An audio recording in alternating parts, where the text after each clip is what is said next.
So where do you find safe harbor? Are there people that anchor you, places that as soon as you are there, you feel that presence of the holy, of the sacred?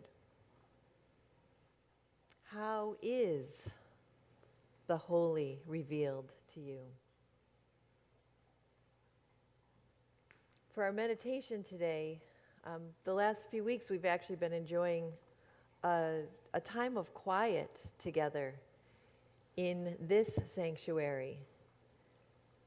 But today I'm going to do a guided meditation that Phil Goldberg has in the book Spiritual Practices for Crazy Times that a number of us are reading with our spirit groups. And I know some of the spirit groups actually listened to this guided meditation this week. So I'm going to read a little passage that Phil Goldberg writes at the beginning of that about the gift of guided meditation and what the invitation is today in our time of listening together.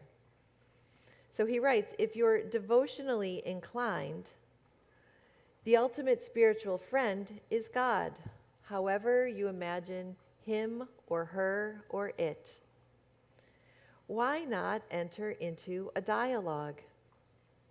Reverence is the proper stance in an I-thou dialogue with the Almighty.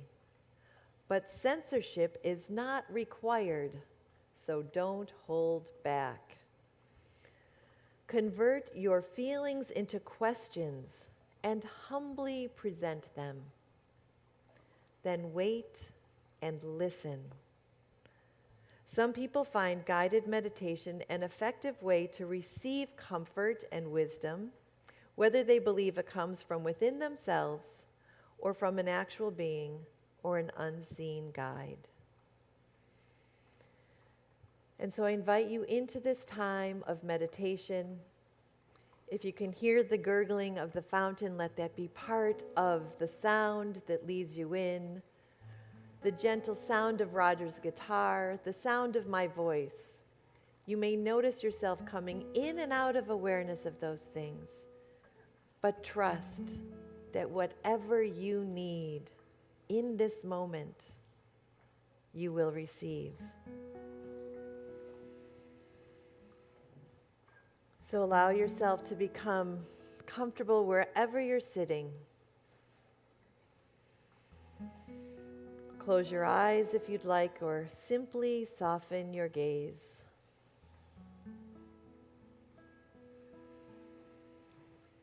Take 3 deep breaths, exhaling fully and completely after each.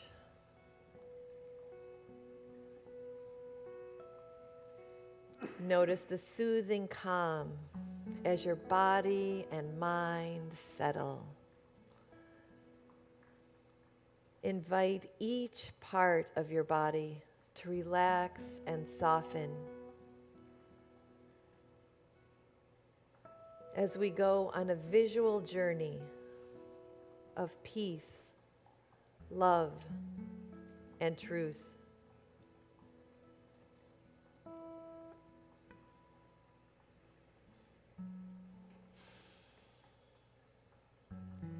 See yourself walking on a path through a serene woodland setting.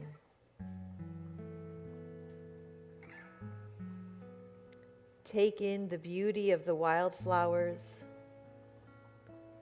and the shafts of sunlight slanting through the trees.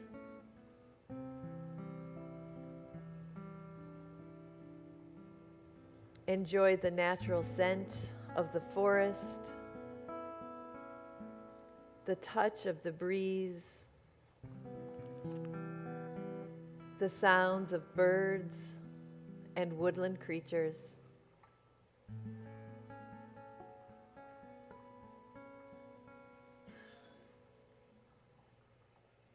You come to a clearing where you see a beautiful golden dome.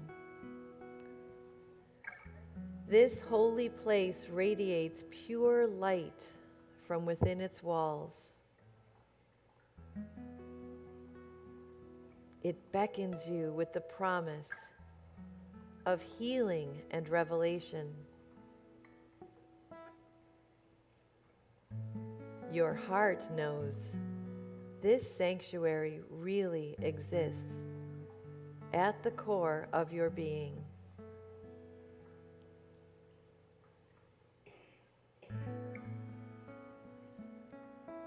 Approaching a magnificent door, you open it and enter.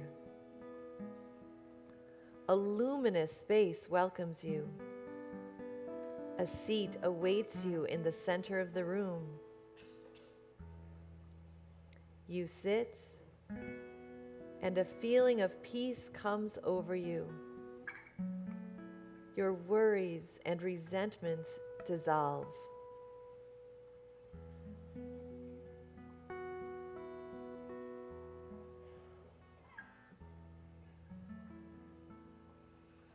A hazy figure appears before you, and you are filled with awe and reverence.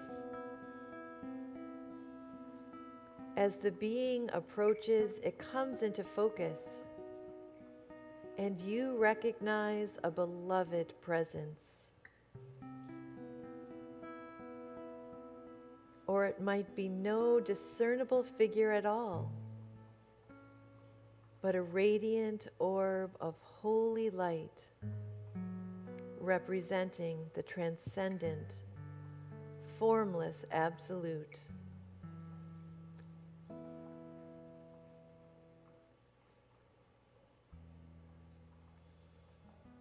Whatever shape it takes on, it embodies unconditional love, pure compassion, and divine truth.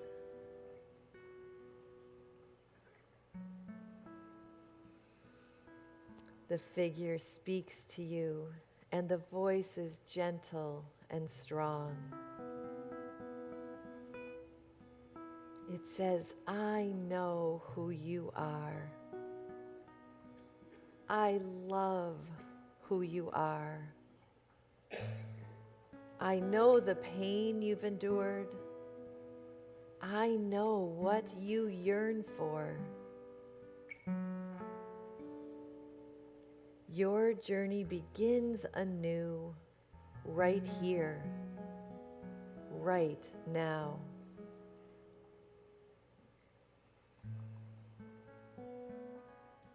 Allow yourself time to absorb that message of love. Notice how it feels to take it in.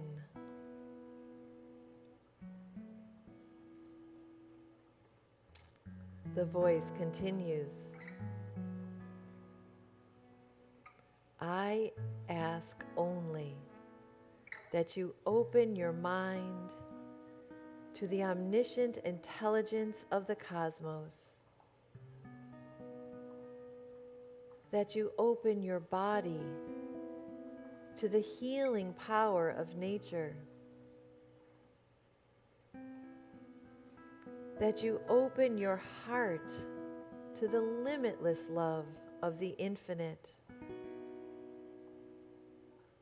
that you open your soul to oneness.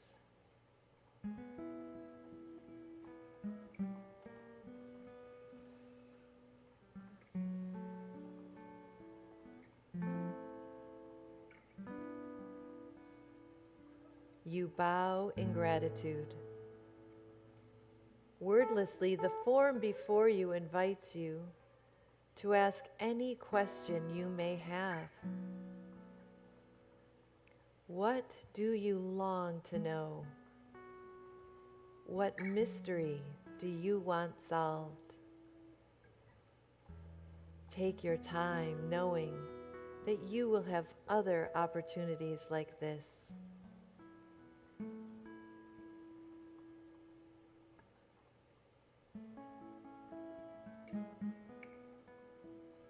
When you know what you want to ask, have the beloved figure articulate the question. remain here in silence, basking in the presence of all that is sacred, good, and pure. The reply may come immediately or at a later time. In either case, know that it springs from the deepest place within you.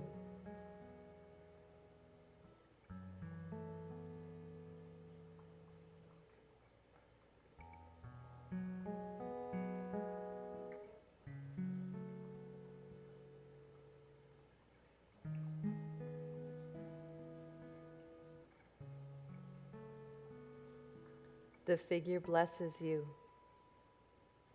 It begins to dissolve into pure light, and slowly it fades away. You stand and leave the domed sanctuary, knowing you can return at any time. You are at peace, empowered to take your next steps boldly and courageously.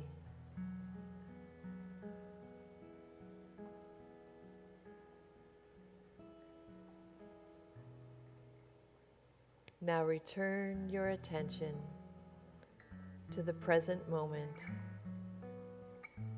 in this room, in this body. Deepen your breath.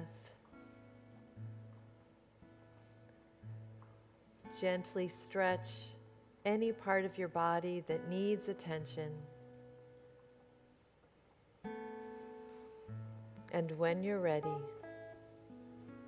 open your eyes and come back fully to this safe harbor.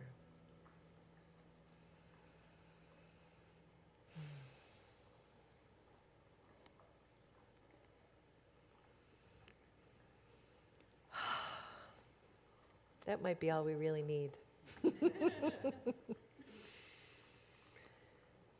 It has really been a gift to walk through these weeks with my own spirit group. I missed a couple of weeks, and it was such a joy to be back with those faces on Zoom on Friday. And even if you are not a part of a spirit group right now, and you're just new here today and you have no idea what I'm talking about, it's a small group that gets together to discuss, in this case, a book. I wish I had mine. But it's a rich book, but what's really rich are the moments of coming together to share who we are. And that ultimately, to me, is the gift of what I have found here with you. You know, it's a funny thing to reflect back on the 40 years that my little baby girl has been alive, and to think about all of the times of transition and transformation that my life has undergone. And to look back on who were my safe harbors in those moments. Where did I find sanctuary? How did I tap in to that voice of God within when everything in my life felt noisy and confusing and frightening in some ways? And so to land in this idea of what does it mean to have my own practices, that's part of the gift of this book, is looking at spiritual practices that keep us grounded in crazy times. And Phil Goldberg's reminder that every time is a crazy time. What we are experiencing in our collective consciousness is new and not new. The ultimate reality that is underneath all of that, that invites us to find comfort and calm and peace, is always there. In our humanness, we just forget that it's there, or we become blind to it being there. So how do we peel back the blinders? How do we step into remembering that everywhere we stand is holy ground? Certainly, this space feels holy and sacred, but it has nothing to do with the walls. It has nothing to do with our gift of AV, or even our gift of music. And yet it has everything to do with all of that, because it is the presence that shows up here in this community. It's knowing that we have beloveds who are watching from your own homes and in the sanctuaries that you've created there. Phil Goldberg reminds us that every space is sacred space. How can it be otherwise when omnipresent divinity is, well, present everywhere? I do love his sense of humor too. If you haven't found the book coming your way yet, we have more copies in the bookstore and in the library. It's very rich. But he also reminds us the infinite is not holding back and waiting to reveal itself. It's right there. It's right here, ready for us to wake up. So how do we wake up? Where are those sacred places that soothe your soul? I know for me, as soon as I cross the Cape Cod Canal, I know I'm home in a different way. There's something about knowing that ocean is there, the rocks are there, the bay is there. For many years, that was the ocean that pulled at me. And then I had the gift of living on the North Shore for 4 years, where ocean access was easy. I love that nature. Maybe the ebb and flow of the ocean speaks to you also. That infinite ocean, the water that is a part and is source of all life. I've recently remembered how much I loved walking in the woods as a kid. To take a book and a jar of juice and a packet of saltines and tromp off to the woods with my best friend in 7th grade. We were total book nerds. And walking in the woods as an adult, I find that 12-year-old sense of just peace and ease of being in the woods. I'm lucky enough to be able to have access to that here in the Northeast. I don't always love the water of snow. And yet here we are. We are gifted with the visual of the seasons here where we live. And so as we feel that ebb and flow, the rotation of the seasons, the cycles of the seasons, can we find sacred places? Maybe it's in our own backyard. Looking out a window at the squirrels doing their antics, hearing the neighbor's dog barking at 5 o'clock in the morning. That could be sacred. I've also had an interesting journey of what sacred home feels like in this past almost 9 months now, almost long enough to have that kid. The water that affected my home last July, I was so fortunate that it didn't destroy belongings, it didn't destroy treasures. It did destroy 3 rooms in my house that are slowly coming back better than ever. What a privilege it is to have a sanctuary that I can call my own. On those Wednesday mornings in our focused breakfast program, I am beautifully aware of what a privilege that is as we serve our neighbors who don't have that privilege. We have the gift in our homes, as Margaret reminded us, of turning on a tap and flushing and brushing and all of those things that we can take for granted.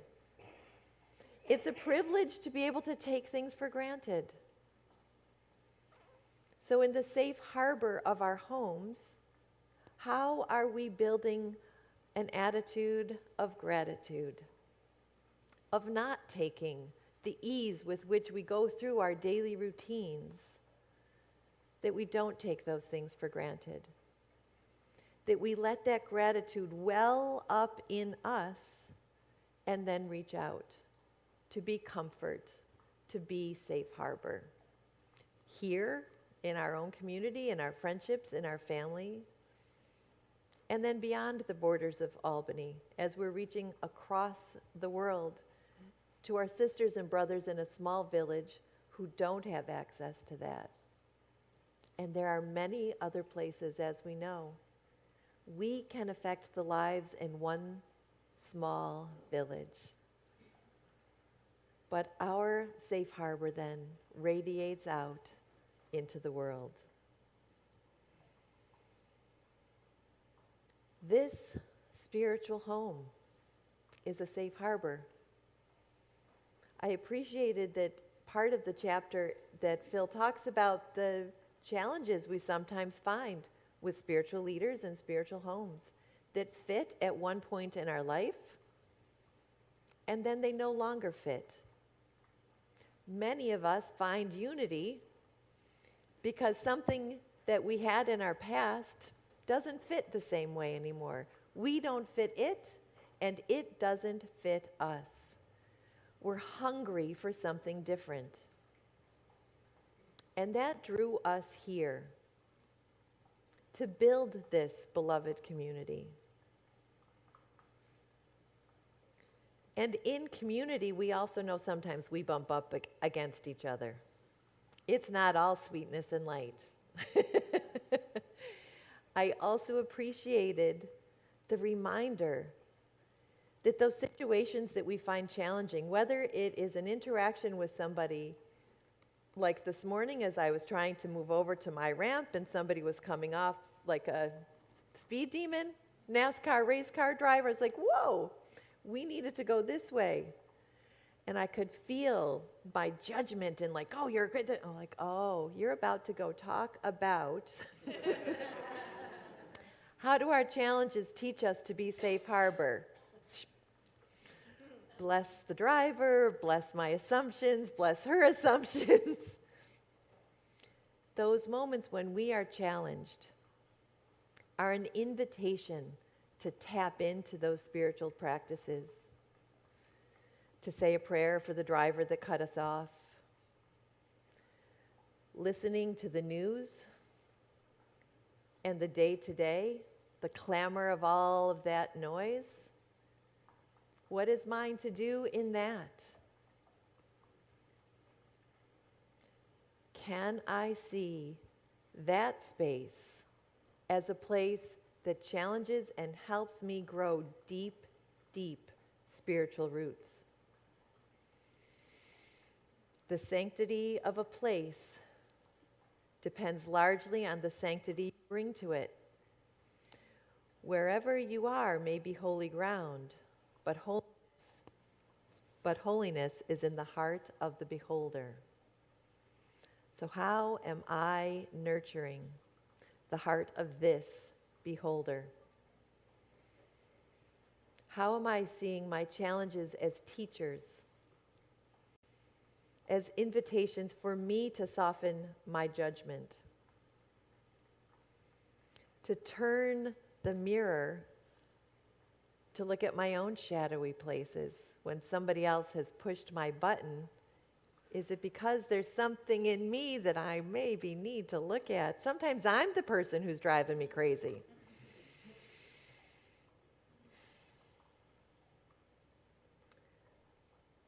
Phil writes, consider this, that maybe there is something extra to be gained from the difficult people, the ones with whom we don't see eye to eye and sometimes irritate and frustrate us.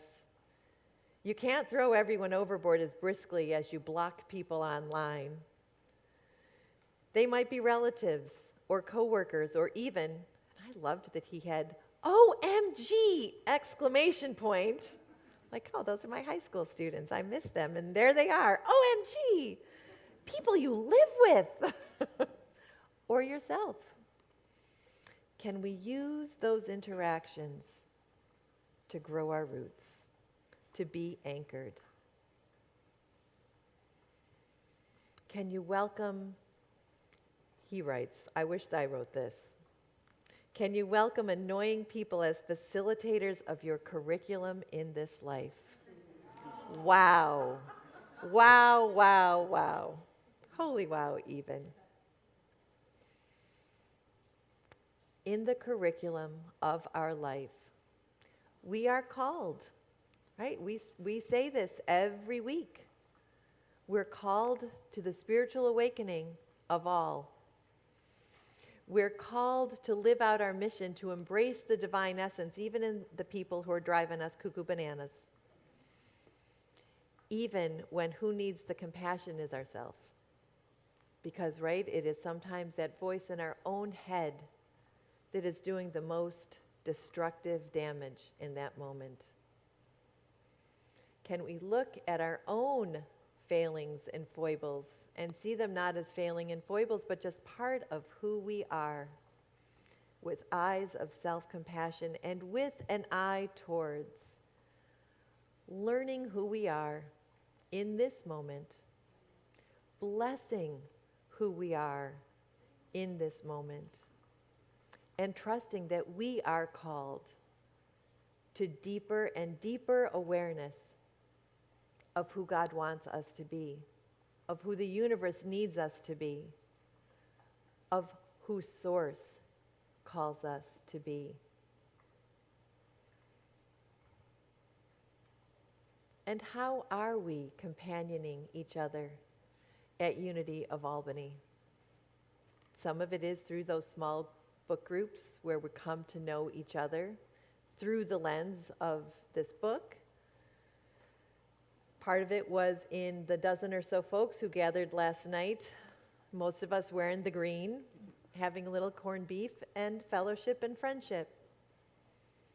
Next Saturday, we have a gift, an opportunity to come together, to share a meal, to watch a movie about the gift of water, and to come together in our friendship to be friendship and fellowship for people we will never meet in person, in all likelihood, but who need from us what only love can give.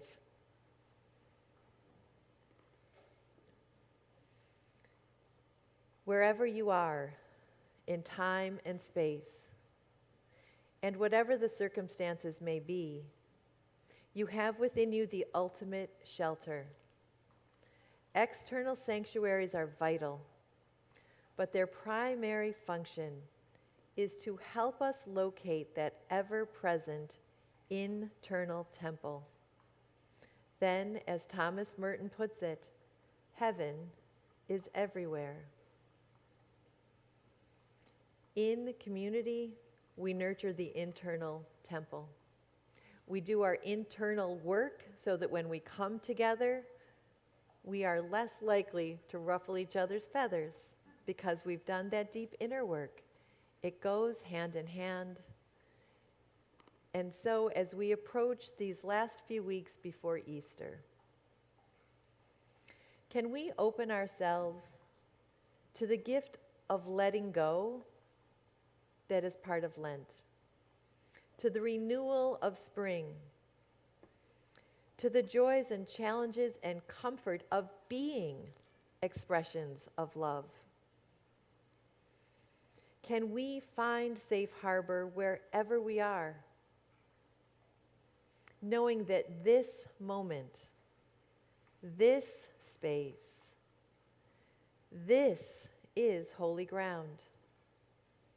Can we create safe harbor for the people we're in line with at the grocery store, or who cut us off in traffic, or that we hear about on the news, for our families, for our friends, for those people who challenge us and push our buttons? If we can do that, if we can create safe harbor in all of those ways,